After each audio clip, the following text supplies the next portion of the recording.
Reporters ইউনিটির উদ্যোগে 11 মে tower of London ভ্রমণ করে আমরা যা জানতে পারলাম, ব্রিটেনের অন্যতম ঐতিহাসিক পর্যটন আকর্ষণ টাওয়ার অফ লন্ডন।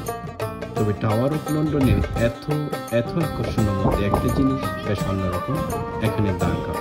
হ্যাঁ, শুনতে অদ্ভুত লাগলেও দ্বারকা এখানকার ভীষণ জনপ্রিয় গুরুত্বপূর্ণ অংশ। টাওয়ার অফ লন্ডনের দ্বারকাদের ঘিরে প্রচলিত আছে অনেকগুলো পুরনো কুসংস্কার বলা যায়, যা ব্রিটেনের মানুষ আজও বিশ্বাস করে।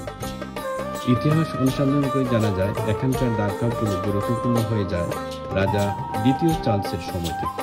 যখন রাজাকে কেউ জানায় টাওয়ার অফ লন্ডনে যে 6টা দ্বারকা থাকে, তারা কখনোই এই দুর্গ ছেড়ে চলে গেলে রাজ পরিবার ও রাজত্বের পতন হয়। উল্লেখ্য, সে সময় এখানে বসবাস করতে 6টা দ্বারকা। রাজা তখন নির্দেশ দেন, যে করেই হোক এই দ্বারকাগুলোকে রক্ষা করতে হবে এবং এটা নিশ্চিত করতে হবে যেন তারা টাওয়ার ছেড়ে না যায়। সেটা 18 শতকের গল্প। সেই থেকে এটা নিয়ম হয়ে দাঁড়িয়েছে যে টাওয়ার অফ লন্ডনে সবসময় অন্তত 6টা দ্বারকা থাকতেই হবে। টাওয়ার অফ লন্ডন পরিদর্শন করে আমরা দ্বারকাগুলোকে দেখেছি।